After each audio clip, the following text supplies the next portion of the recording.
Hello et bienvenue à toi sur la chaîne Le Burnout c'est génial. Moi c'est Roxane et aujourd'hui je voulais continuer cette série de vidéos sur mon histoire en racontant ce qui s'est passé quand je me suis arrêtée.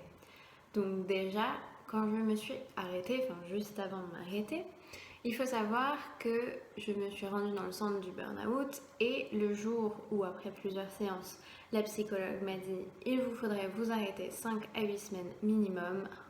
Waouh! Là, je me suis pris une claque en pleine figure. Je m'y attendais pas du tout.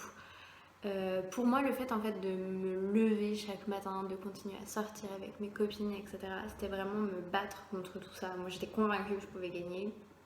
J'étais convaincue que, bon, c'est pas très logique, mais qu'en continuant à faire la même chose, c'est-à-dire à aller bosser chaque matin, que l'envie soit là ou pas, de continuer à avancer, etc., bah, je sais pas, il y a un moment où je finirais par trouver un moyen de m'en sortir.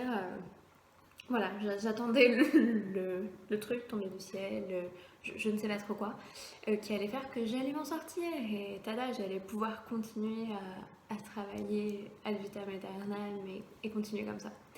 Enfin bon, donc voilà, donc quand la psychologue m'a dit il faudrait vous arrêter 5 à 8 semaines minimum, pardon, mais en fait 5 semaines c'est l'intégralité de mes congés payés de toute l'année. J'ai le club utilisateur annuel à organiser, j'ai le prochain webinaire à organiser, et puis il y a bientôt le déménagement des bureaux, et puis il y a un stagiaire qui est sous mon tutorat, et puis, enfin voilà, vous voyez le genre. Une fois de plus, si vous êtes en burn-out ou si quelqu'un dans votre entourage semble être en burn-out, vous pouvez transposer ça à son métier, à sa situation, mais voilà, incompréhension totale de ma part. Je me suis dit, mais voilà, si je pars maintenant, qu'est-ce que mes collègues vont faire sans moi, dans le sens où je suis la seule sur ma spécialité. Donc voilà, donc la psychologue m'a dit ça. Sur le coup, je me suis même arrêtée de pleurer, alors que de base, je pleurais, mais là j'étais tellement choquée que les larmes ont arrêté de couler. Et voilà, donc on finit la séance, je rentre chez moi, j'explique ça à ma colocataire qui est une de mes meilleures amies d'enfance, je l'ai connue en maternelle. Et bon, on parle un petit peu, elle a plutôt l'air de me dire, bah oui, tu sais, il y a un moment où, voilà, tes collègues, c'est bien que tu te soucies d'eux, mais le plus important c'est toi, et là, ça va pas, quoi. Et voilà, donc je me dis oui, oui, oui, oui.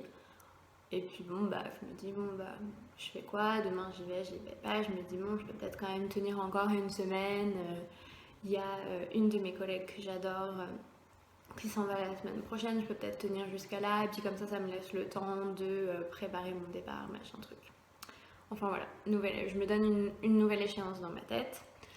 Sauf que bah, le lendemain matin, mon réveil sonne. Je me dis, bon, oui, j'y vais. Et là, matinée de boulot juste horrible parce que dans ma tête, ça fait t'es en burn-out, il faut t'arrêter, t'es en burn-out, il faut t'arrêter, t'es en burn-out, il faut t'arrêter. Et de l'autre côté, bah, j'essaye de suivre, de faire ce que j'ai à faire, etc. Et la moindre contrariété, ça devient une montagne. Donc voilà, je passe une matinée très dure, j'essaye de contrôler mes émotions, mais c'est vraiment pas évident. Et le midi, je me dis, mais en fait, non, je peux plus, en fait, c'est surtout maintenant qu'on m'a dit ça, je ne peux plus. Et du coup, je pars déjeuner avec ma mère, avec qui je devais déjeuner, et en arrivant au métro, je me mets éclater en sanglots comme pas possible, j'essaye de faire le moins de bruit possible, je me mets une lunette de soleil parce qu'on est en avril, même si bon, il fait pas très très chaud, il y a un rayon de soleil, donc bon, je me cache derrière mes lunettes de soleil. Mais je pleure, je pleure, je pleure et j'ai qu'une envie, c'est juste d'arriver. Pourtant, il y a quoi? Il y a 5 stations entre le moment où je prends le métro, le moment où j'arrive pour rejoindre ma mère. Mais j'ai qu'une envie, ça me paraît une éternité. Moi, je vais juste arriver et je me dis, une fois que j'arrive et que je retrouve ma mère, je peux tout lui déballer. Et vraiment, j'avais juste envie d'exploser en sanglots. Voilà, comme on peut exploser en sanglots quand on vient de se faire quitter par quelqu'un dont on est amoureux ou quand on perd un proche. Enfin, là, vraiment, j'en étais à ce point-là, vraiment, sanglots, où je me contiens tant bien que mal dans le métro et là j'arrive, je vois ma mère et j'explose, voilà, je pleure à grandes larmes et je lui dis maman, je ne peux pas y retourner, je peux pas, c'est au-dessus de mes forces, vraiment, j'en peux plus, je suis épuisée. Voilà ce que m'a dit la psychologue hier. Et elle me dit bah oui, écoute, tu es malade, donc oui, n'y retourne pas, rentre chez toi, prends rendez-vous et écoute les conseils de l'expert, de la professionnelle. Donc voilà, j'avais, malgré mes 26 ans, j'avais besoin de l'accord de ma mère pour me dire oui, oui, tu es bien malade, écoute la professionnelle et arrête-toi, prends soin de toi. Donc j'ai déjeuné avec elle, etc. Je suis rentrée chez moi. Il y a eu un moment où j'étais en panique totale parce que je me suis dit, ah mais mince, il faut absolument que je trouve un médecin pour m'arrêter, machin. Et puis je suis sous antidépresseur, anxiolytique, je peux pas conduire et aller chez mon médecin de famille. Mais bon, enfin, j'ai fini par trouver une solution qui était d'aller chez un médecin pas très loin de chez moi. Médecin qui a été très compréhensible, c'était une femme et qui m'a tout de suite arrêtée. Et ensuite, je suis à nouveau retournée au centre du burn-out. Il faut savoir ça, certains médecins, même certains psychologues d'ailleurs, certains psychiatres, ne sont pas forcément formés au burn-out. Alors, psychiatre, je pense que c'est plus rare, mais ma psychologue a été très honnête avec moi sur le fait qu'elle-même, avant de prendre la spécialité burn-out, elle se disait oui, bon, ça va, enfin, tout le monde est fatigué, tout le monde peut avoir des coups de mou. Il y a plein de gens qui se lèvent le matin qui sont hyper excités d'aller au travail. Enfin, ouais, quoi, enfin, il n'y a rien de grave, c'est normal, machin. Mais même elle, avant qu'elle connaisse vraiment le burn-out en tant que spécialité, avait tendance à un petit peu minimiser, ce qui en réalité est une vraie maladie avec de vrais symptômes et de vrais traitements adaptés. Donc tournez-vous vers le bon professionnel, c'est important. Voilà. Donc ensuite, j'ai fait quelques séances supplémentaires avec cette psychologue spécialisée en burn-out et elle m'a également conseillé de rencontrer le psychiatre du centre. Un psychiatre est un médecin, il est donc en capacité de délivrer des arrêts de travail, donc, et notamment des arrêts de travail avec une durée justement adaptée à la pathologie. Parce que c'est pareil, si vous allez voir un médecin traitant et qui remarque qu'en effet ça va pas trop bien, il ne va pas forcément avoir les bonnes connaissances pour pouvoir bien vous arrêter le bon nombre de temps et surtout vous faire suivre. Donc, ma première fois avec un psychiatre, voilà, moi alors personnellement j'ai un petit peu du mal avec les psychiatres, la psychiatrie, je sais pas trop. Il faut savoir que le burn-out ne nécessite pas non plus un suivi lourd en psychiatrie. Les quelques fois où je l'ai eu, c'était justement principalement pour évaluer où j'en étais vis-à-vis du burn-out et évaluer combien de temps d'arrêt j'avais besoin. Donc voilà. Il m'a posé quelques questions, il a même plaisanté sur le fait que je n'avais pas l'air dépressive et qu'au contraire j'avais l'air d'être en pleine vie parce que j'avais plein d'émotions, je n'étais pas du tout amorphe, enfin, même si les cachets rendent un petit peu amorphe, voilà. Il faut savoir qu'avant de le rencontrer, je ne sais pas pourquoi, c'était pire qu'un entretien d'embauche. J'étais en train de trembler comme pas possible, j'avais les mains moites et j'étais à la limite de la crise de panique dans la salle d'attente avant de rencontrer ce psychiatre. Pourquoi ne me demandez pas, mais voilà. Donc il m'a posé quelques questions, il s'est donc gentiment moqué du fait que non, j'étais bien en vie et que j'étais pas du tout en dépression parce que j'étais pleine d'émotions, je pleurais, etc. Bon, je tremblais la moitié avec le stress, etc. Mais donc bref, voilà, il a plaisanté de ça. Et là, il m'a prescrit ce dont on a tous rêvé au moins une fois dans notre vie. Il m'a dit, mais partez en vacances, ça vous fera du bien. Et là, sur le coup, je me dis, je crois que j'ai mal entendu, un médecin me prescrire de partir en vacances alors que je suis en arrêt maladie. Si, il était tout à fait sérieux. Il m'a dit, écoutez, voilà, là, vous avez une pathologie qui est liée au travail, vous étiez à fond dans votre travail, tout tournait autour de ça. Donc là, faites l'opposé, partez en vacances, sortez de la routine, sortez de votre cadre habituel et faites-vous plaisir, quoi. Faites des trucs qui vous plaisent, renouez voilà, avec vos passions, vos hobbies, vos activités, ce qui vous fait du bien, ce qui vous fait plaisir. Donc voilà, après cette première rencontre où j'étais un peu perplexe, il y a eu beaucoup de blancs aussi que j'ai trouvé personnellement assez gênants, mais bon, voilà.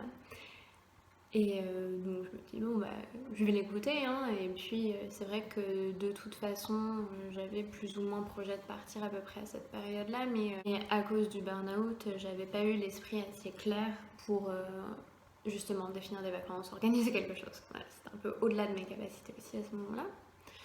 Donc une fois de plus j'en parle à ma mère et c'est là où pour la première fois j'ai fait un voyage seule avec ma mère.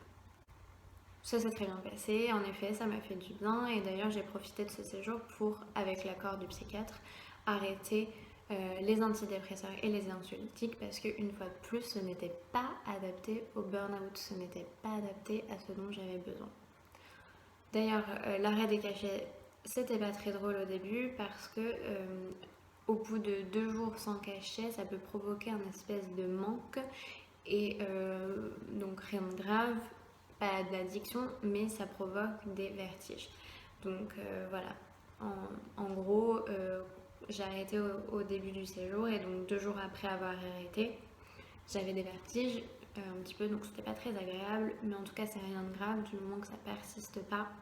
Ça fait en effet partie des effets secondaires de l'arrêt du traitement. Voilà. Donc ensuite, voilà, j'ai passé une très bonne semaine en Croatie avec ma mère à découvrir les parcs naturels, etc. Mais bon, c'est pas le sujet de la vidéo, je vais pas vous parler voyage. En tout cas, en effet, ça m'a fait beaucoup de bien de partir en vacances. En parallèle, j'ai aussi fait une cure de stimulation électromagnétique. Donc en effet, les spécialistes du centre du burn-out à Paris, en tout cas, eux ne conseillent pas la prise de médicaments parce que ça rajoute en fait quelque chose qui normalement existe déjà dans votre corps, ça le rajoute artificiellement. Là où ce que eux proposent, l'alternative pour se remettre plus vite, plus rapidement et donc plus efficacement, c'est de faire des cures de stimulation électromagnétique. Et donc là, c'est un casque qui vient stimuler la zone du cerveau à stimuler. Donc pour un burn-out, ce ne sera pas la même zone que pour une dépression par exemple. Ça, c'est des choses que vous définissez avec eux là-bas. Évidemment, les coûts ne sont pas les mêmes. Après, ils vous proposent des solutions pour que ce soit au moins en partie pris en charge. Et voilà, en tout cas, c'est une méthode naturelle. C'est pas très agréable, je vais pas vous mentir. C'est un casque donc, qui fait des stimulations. Et les stimulations, ça fait des tic, tic, tic. Et en fait, vous avez ce casque-là au niveau des tempes. Donc, c'est électrique. Donc, vous recevez une toute petite décharge. Ça fait pas mal. Mais le bruit et le fait que ce soit une petite décharge électrique, c'est pas non plus super agréable. Bon, après, on s'y fait. Moi, il y a même une séance où je me suis à moitié endormie vers le milieu fin de traitement. Donc, il n'y a vraiment aucun souci. Et en tout cas, ce qui est bien, c'est qu'en effet, c'est naturel. Il n'y a rien d'artificiel. C'est une stimulation externe, certes, mais pour venir recréer en fait un schéma qui se fait plus bien dans le cerveau. Et ce qui est la conséquence du burn-out, enfin, à la fois la cause et la conséquence. Donc voilà, j'ai commencé par faire cette cure-là que la psychologue et le psychiatre m'ont conseillé. Donc c'est une cure qui vise essentiellement à guérir les symptômes de perte de concentration et de perte de mémoire. En parallèle, la psychologue m'avait dit que je pouvais faire des petits exercices. Donc comme vous le retrouvez par exemple dans le guide que vous trouvez sur mon blog Le Burnout c'est génial, il y a aussi des applications avec des petits jeux de mémoire et de concentration qui aident aussi, pareil, à reprendre des capacités à ce niveau-là et de s'améliorer de jour en jour. Donc ça, et ensuite j'ai pas continué longtemps avec la psychologue. Elle a bien pris le temps de m'expliquer donc justement l'évolution de ses symptômes, comment calmer des ruminations, pourquoi ça se passe comme ça, etc. Comment on en arrive là, etc., etc. Donc ça déjà c'était très agréable parce qu'en fait on met des mots sur ce qui est en train de nous arriver et rien que ça c'est très important, ça fait du bien.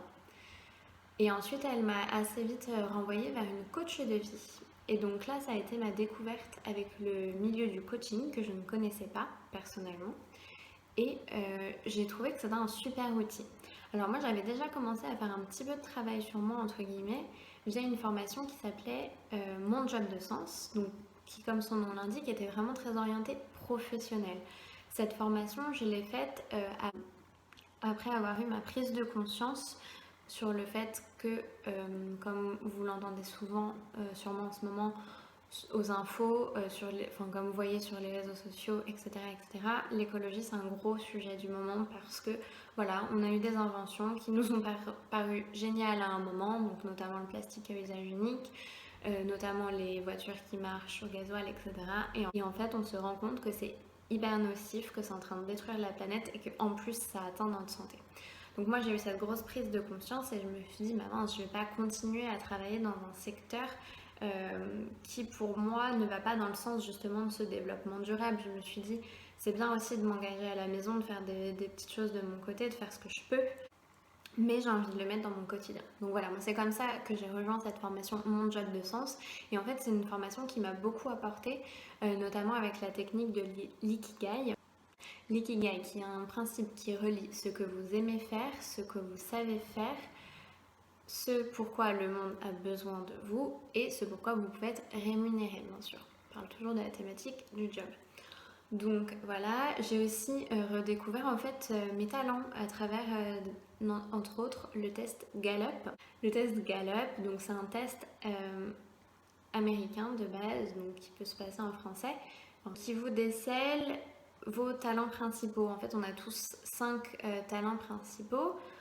Et souvent, on ne se rend pas compte du coup qu'on a ces qualités et que ces qualités sont propres à nous, parce que d'autres peuvent avoir les mêmes, bien sûr, mais on n'a pas tous les mêmes grandes qualités. Et en fait, quand vous faites quelque chose pour lequel vous êtes doué, c'est très simple. Mais bizarrement, on n'a pas tendance en tant qu'être humain à se diriger vers un job, un poste, etc. euh, qui correspond justement à nos talents, ce pourquoi on est doué, donc ce qu'on pourrait faire de manière tout à fait aisée. Voilà, on pourrait faire facilement des choses très bien, mais non, souvent on va dans des directions, on prend des postures qui font on se sert pas de ça à la hauteur de ce qu'on pourrait et devrait, parce que du coup ça rend les choses beaucoup plus simples. Donc moi j'avais déjà commencé déjà à découvrir ça. C'est des choses toutes bêtes, mais donc je sais pas vous, mais moi, pour moi le mot talent, j'avais l'impression que les talents, les dons, c'était des choses que certaines personnes avaient. J'avais tendance à mettre ça sur un piédestal, vous savez. Et je me suis rendu compte qu'en fait non, on en a tous. C'est juste qu'en effet, comme c'est des choses qui nous paraissent tellement naturelles, on s'en rend pas compte. Donc j'avais vraiment besoin de cette formation, moi en tout cas, pour me remettre ça en perspective. On a aussi passé en revue les valeurs. Donc moi j'ai beaucoup de valeurs et après c'est bien de les hiérarchiser aussi, de les remettre en ordre et de remettre des priorités sur celles qui sont les plus importantes pour nous. Parce que je pense qu'on est beaucoup à avoir plein de valeurs et c'est très bien. Mais identifier celles qui sont vraiment très importantes pour nous et donc potentiellement qui passent au-dessus des autres, c'est primordial et c'est pareil, on nous a jamais appris ça, que ce soit à l'école, au travail, etc. Enfin, je sais pas vous, mais moi en tout cas, personne ne m'avait jamais appris ça, personne ne m'avait jamais dit que j'avais des talents et que donc je pouvais faire des choses de manière tout à fait facilement et du coup réussir facilement à faire ces choses, que j'avais des valeurs et que c'était très bien de mettre des mots sur ces valeurs, de les identifier, de les reconnaître et de quelque part les hiérarchiser aussi pour pouvoir les satisfaire au quotidien. C'est quelque chose qu'on est très peu nombreux à faire, de satisfaire ses valeurs au quotidien. Je ne sais pas si vous vous rendez compte, vous ou pas dans votre vie, mais moi en tout cas, je ne le faisais pas. Et bien sûr aussi des notions plus classiques de compétences. Donc ça a été la première formation que j'ai faite. Je l'ai faite en formation du soir après le boulot. Et malheureusement, elle n'a pas suffi à elle toute seule, mais elle ne pouvait pas, si vous voulez, cette formation me sauver de ce burn-out. Enfin, c'est juste techniquement pas possible. En fait, la seule chose qui peut guérir un burn-out, c'est de un, l'accepter, et deux, reconnaître, s'arrêter. Pour moi, ce n'est pas possible de guérir un burn-out sans s'arrêter et prendre le temps de faire cette pause, de prendre du recul vis-à-vis de ce qu'on a vécu, de réfléchir, de se faire aider aussi, accepter les mains qui vous sont tendues. D'accord, c'est pas un suivi gratuit, ces personnes sont des professionnels, on les paye, mais qu'est-ce qui est plus important que votre santé? Qu'est-ce qui est plus important que votre bien-être? Pour moi, il n'y a pas. Il y a un moment où voilà, il faut accepter le burn-out, y faire face, et donc y faire face, c'est aussi accepter l'aide des professionnels et investir dans un suivi psychologique. Et donc vous voyez, moi ça s'est tendu sur quelques petites séances, donc ça m'a pas coûté énormément et surtout ça m'a beaucoup apporté. Et pareil pour le coaching, ensuite j'ai commencé un vrai coaching. Du coup, je vous parlerai de ça dans une prochaine vidéo parce que je pense que j'en ai déjà assez raconté pour aujourd'hui. Je vous souhaite une très belle journée, prenez soin de vous, c'est important. Et au cas où personne ne vous l'a dit aujourd'hui, vous êtes talentueux, vous méritez le meilleur et croyez en vos rêves. Je vous souhaite une belle journée.